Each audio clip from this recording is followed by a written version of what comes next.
ẹ̀yin tèmi ó gàgàrà ṣe ti wo last video mi ẹ lọ wò ó abiyamọ ayé ẹ ní sunkún ọjọ́ alẹ́ o ẹ̀yin tèmi ẹ ní oore ọ̀fẹ́ báyìí láti wo short drama from the stable ends of On Point by 2 ẹ wò ó tán kẹ́ lè bẹ àkọ́ ẹ̀kọ́ alálùbáríkà ṣóyé yín so short drama yìí is between 3 people speaker A speaker B àti bàbá lágbájá ẹ follow me ẹ gbọ́ story ẹ̀kọ́ wà ń bẹ̀ tẹ́ lè kọ́ lọ́wọ́lọ́wọ́ báyìí bàbá lágbájá ló pe speaker A ẹ mọ gbọ́ conversation wọn.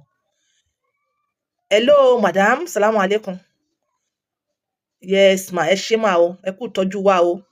Lọ́tún lósì, gbogbo bẹ́ẹ̀ ṣe fẹ́ràn wa, ló fẹ́ràn yín, gbogbo ẹ̀kọ́ tẹ́ ń kọ́ wa, ló fẹ́ràn yín náà o. Ibi tẹ́ ti ń mú gbogbo ọgbọ́n yìí kò ní tán bẹ́ẹ̀ mà. Ẹ jọ̀ọ́ mà, ọ̀rọ̀ kan ló fẹ́ rú mi lójú. Mo wá ní kí n pè yín, bóyá ẹ lè bá mi rí ọ̀nà àbáyọ. Mo jẹ́ ọmọ ọdún 50 years. Alhamdulillah, mo sì ní àwọn ọmọ 3, obìnrin 2, ọkùnrin 1. Ṣùgbọ́n lọ́wọ́lọ́wọ́ báyìí, mi ò lè ṣojúṣe mi bí ọkọ nínú ilé pẹ̀lú ìyàwó mi. Ọ̀pọ̀lọpọ̀ ìgbà tí mo bá ní kí n tiraka, tí mo bá ti wọnú rẹ̀ báyìí, ó máa kú ni. Ẹ jọ̀ọ́ mà, kí lẹ lè bá mi sọ sí, kí ni mo lè ṣe? Ẹ jọ̀ọ́, mi fẹ́ kí lèmi dàrú. Mi fẹ́ kí ó máa fi ọ̀bẹ ẹ̀yìn jẹ mí níṣu. Ẹ má jẹ́ kí n gbóúnjẹ mi fún olóńgbò jẹ. Mo sì nífẹ̀ẹ́ ìyàwó mi. Okay?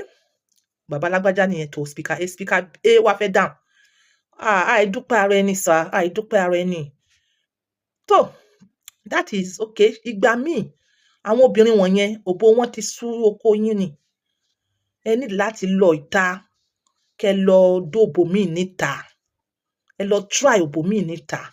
Ẹ lọ try àwọn olóbò sensor, àwọn olóbò gàngátúà, àwọn olóbò mọ̀míwọ̀ta, àwọn olóbò tó gbé yín dé ayé kan ọ̀run, ẹsẹ̀ kan ayé, tí wọ́n gbé yín ẹ̀yin báyìí, ẹ̀yin bẹ́ẹ̀ ṣe sọ̀rọ̀ báyìí, wọ́n gbé yín dé like ìdá méjì ayé ọ̀run, tí wọ́n gbé yín sánmọ̀, tí wọ́n gbé yín lókè lépè báyìí.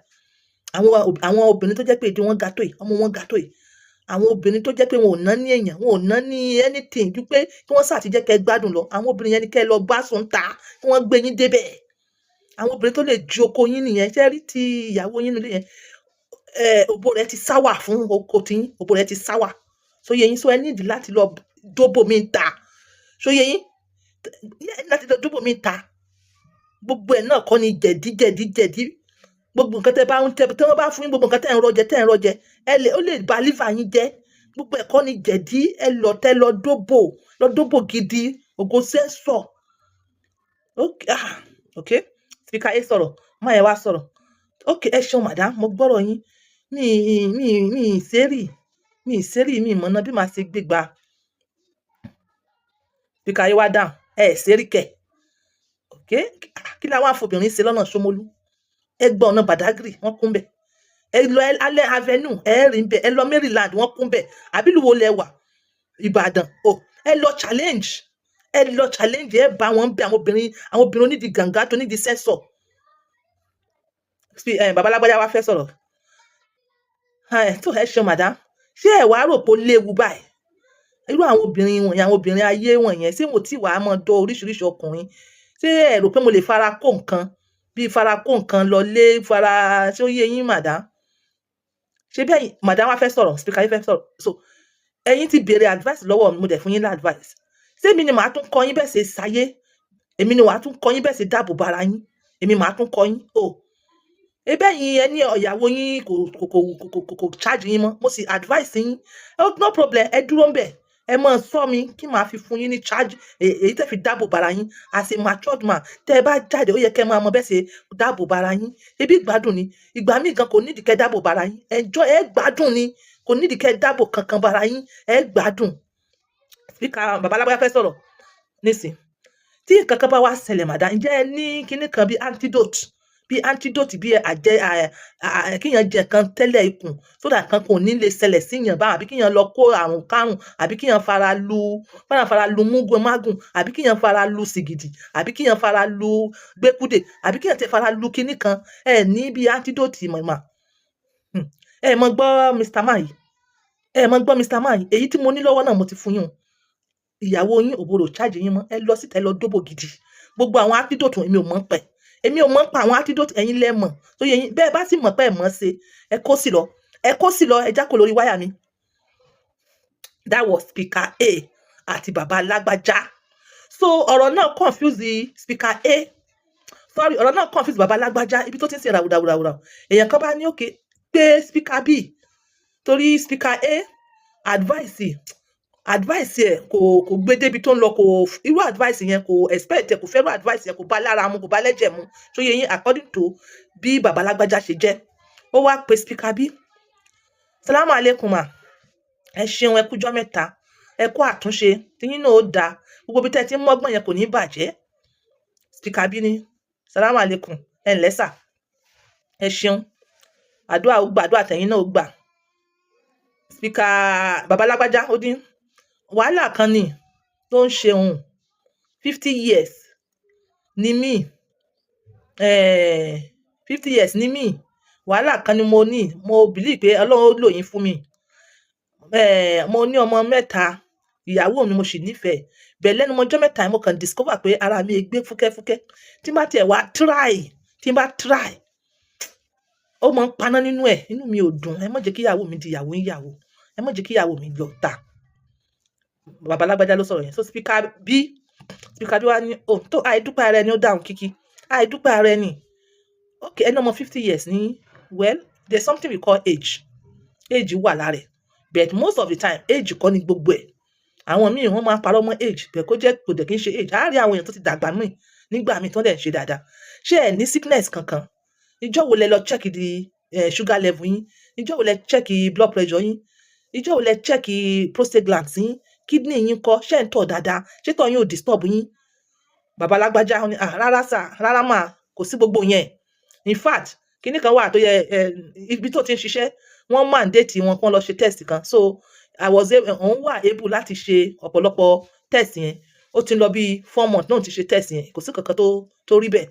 Okay, ṣé ìyàwó yín ṣé kò ṣèdọ̀tí? Ṣé ìyàwó yín ṣì wù yín? Bàbá lágbájá ní yes, ìyàwó mi ṣì wù mí, mo nífẹ̀ẹ́ ìyàwó mi. Ṣé ìyàwó yín, speaker B ní pé ìyàwó yín ṣó ṣì ń múra bó ṣe ń múra tẹ́lẹ̀tẹ́lẹ̀? Ṣé ó mọ eré ìfẹ́ ṣe? Ṣé gbogbo eré ìfẹ́ yẹn sì mọ tẹ́yín lọ́rùn? Bàbá lágbájá ní bẹ́ẹ̀ ni, ìyàwó ò ní complain kankan, she's the perfect. Tó ń fi sọ wípé ó wo òun, ó sì nífẹ̀ẹ́, she's okay. Okay, nǹkan míì tún wà ń bẹ̀ sà. Nǹkan tó wà ń bẹ̀ ni pé ṣé ẹ rí nǹkan tá à ń pè ní seasoning? Tó bá jẹ́ ìyàwó yín, ṣé kìí ṣe pé ó ń kó àwọn magí sínú ọbẹ̀ púpọ̀? Àwọn kí èèyàn máa lo magí funfun, kí èèyàn máa lo oríṣiríṣi magí, torí àwọn magí yẹn náà ó ní bó ṣe ń dá iṣẹ́ ọkùnrin dúró. Ẹ lọ wo àwọn fídíò mi tí mo ti ṣe tẹ́lẹ̀, ó ní bó ṣe ń dá iṣẹ́ ọkùnrin dúró, bó ṣe ń pa action ọkùnrin. Speaker bàbá lágbájá ní rárá, kò sí tó jọ bẹ́ẹ̀. Kódà àwọn tó máa ń bá wí pé kò ṣe fi magí sínú ọbẹ̀, pé ọbẹ̀ rẹ̀ wà up to point, ó dẹ̀ mọ èlò gádà fún ọbẹ̀. Àjẹ́ pé speaker B ní àjẹ́ pé ìyàwó yín try ẹ̀gan ní ẹ̀. Speaker B tún ní ẹ wá, ṣé kìí ṣe pé ẹ ń lo sugary things, as in àwọn added sugar, à ń mu energy drink, à ń mu minerals, à ń mu juice, àbá ń jẹran ọlọ́ràá, àbá ń jẹran jù, à ń jẹ nǹkan tó dín jù, ṣé ìyẹn ń kọ́? Bàbá lágbájá ní ó dàbí pé mo máa ń mu energy drink o. Gbogbo ìgbà tí energy ò fẹ́, kó tó di pé kíní ìtẹ̀ wá wọ́ọ̀sì gan báyìí, ó dàbí pé òun wá ń lo nǹkan tó ń jẹ́ energy drink, wọ́n ló máa ń fún yàn lágbára. tó Speaker B ní ẹ mú yẹn dání, ìyẹn di ení nìyẹn. tó ṣé àsìkò ìbálòpọ̀ sáwọn ọmọ wà nílé ni?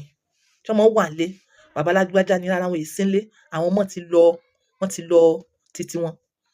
So Speaker B wá ní okay, nǹkan tó ṣẹlẹ̀ ni pé nísìn nǹkan méjì mo lè bá yín identify. Ó ní pé ẹ ti ṣe test nísìn láti 4 months ago, then ẹni ẹ̀ ń jẹ sugary things, then ìgbà míì Speaker B ń sọ̀rọ̀, infections ó ti wà lára tipẹ́tipẹ́, ó lè máa cause irú bẹ́ẹ̀.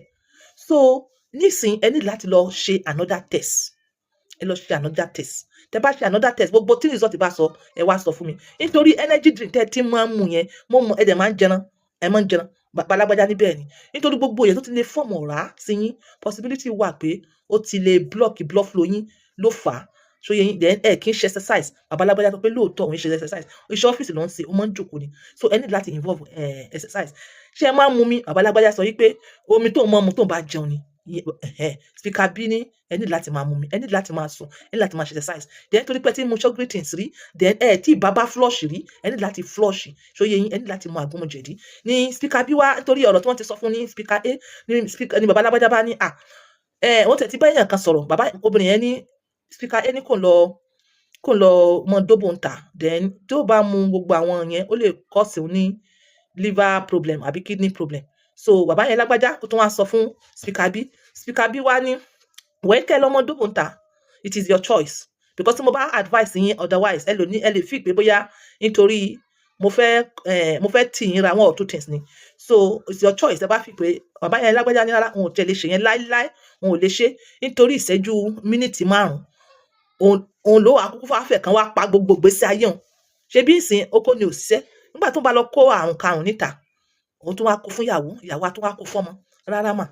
Bẹ̀ẹ̀kan tí wọ́n kàn sọ tó bàbá láyé wá pé nǹkan tí wọ́n sọ tó kàn confuse nísìn ni pé wọ́n ní gbogbo orú àwọn kinní báyìí ó máa ń damage liver àti kidney. Speaker B wá ní ẹ wá irọ́ tó ní foundation. Ẹ wo àwọn baba ńlá wa kí ni wọ́n ń lò tẹ́lẹ̀, ṣé liver wọn block ni àbí kidney wọn block? Ìgbà tí èṣe pé wọ́n rẹ̀ bàtẹ́ fẹ́ tí wọ́n bá ṣe àgbo fún yín sìn, ṣé ẹ fẹ́ mọ mu àgbo yẹn throughout the day ni? Ìgbà tí èṣe pé chalk lẹ fẹ́ mọ kó jẹ, tẹ bá ní ẹ mu àgbo lómi sìn kó tó di ọ̀sán ó ti digest. Àgbo tẹ̀sí ń sọ yìí, it is either kẹ́ mú láàárọ̀ àbí kẹ́ mú rọ̀lẹ́ nígbà tí gbogbo ẹ bá ti digest. Ọ̀pọ̀lọpọ̀ àgbo yìí dẹ̀ ni ó máa ń múyàn lọ tọ́lẹ̀tì, kò sí nǹkan tó fẹ́ ba kidney yín jẹ́ ńbẹ̀ àbí liver yín jẹ́ ńbẹ̀. Àwọn òògùn wọ̀nyẹn náà ló ń ba nǹkan jẹ́. Speaker B tún continue ó sọ̀rọ̀ ó ní kódà òun mọ arákùnrin kan kò lo herbal rí, ṣùgbọ́n wọ́n ti fẹ́ pa arákùnrin yìí, gbogbo system ẹ ó ti condemn in the essence pé kò lo herbal rí o, àfi òògùn wọ̀nyí náà ni hospital àti wọ́n fi ń ṣe example ni. Àfìgbà tí wọ́n rẹ̀kì máa yí, wọ́n rẹ̀kì ẹ̀ down, wọ́n rẹ̀kì to the extent pé kidney rẹ̀ gan ò ṣiṣẹ́ mọ́. Jojúmọ́ ni wọ́n lọ bá kó jáde, kò sì lo herbal rí. Ṣé herbal ló wá ṣiṣẹ́ yẹn? Wọ́n ń tàn yín ni. Tí wọ́n bá dẹ̀ ń tàn yín, ẹ lè rí solution. Tí wọ́n bá tàn yín tẹ́ bá ń gbọ́, wọn ò lè sọ herbal tẹ́ lò, àbọ̀ wọ́n lè sọ wípé kẹ́ mọ lọ ta. In as much as wọn ò lè sọ herbal tẹ́ lò, kò yẹ kí wọ́n lè sọ fún yín pé kẹ́ mọ lọ ta, torí tí àrùn kan bá dé láti ta, kí ni wọ́n fẹ́ ní kẹ́ ẹ lò sí? So yẹn ní bí wọ́n ṣe ń discourage yín pé herbal kan ba lumps jẹ́. Àtijọ́ tí ìyáláyà wọn ti ń lo herbal, ṣó ba lumps wọn jẹ́ àbí kidney wọn jẹ́?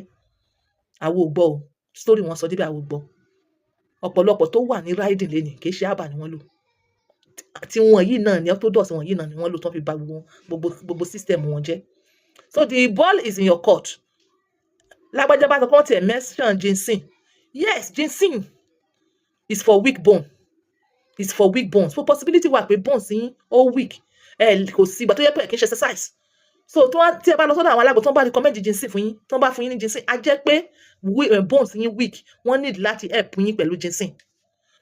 Bàbá lágbájá kan sọ pé ọ̀rọ̀ ginger. Yes, ginger dá. Torí pé ginger ó máa fún yín ní blood flow. Tí wọ́n bá ní pé kẹ́ mọ́ lògùn tiwantiwa, tí wọ́n ní kẹ́ lọ lo orthodox. Ṣé orthodox yẹn tiwa náà kọ́ ni wọ́n extract gbogbo ìgbésí ayé di orthodox? So you need to know what you follow. So ẹ lọ sí hospital, ẹ lọ check. Tẹ́ bá wá check gbogbo èsì tẹ́ bá wá mú bọ̀, ẹ wá sọ fún èmi Speaker B pẹ̀lú ògo Ọlọ́run, àrùn tó ń ṣe yín tí ìyàwó yín fi hùn sí yín, gbogbo ẹ̀ ló máa lọ, àmọ́ ẹ lo herbs. That is it. So this is on point. Choose wisely. Speaker wo ni wọ́n máa like láti mú. Bye for now.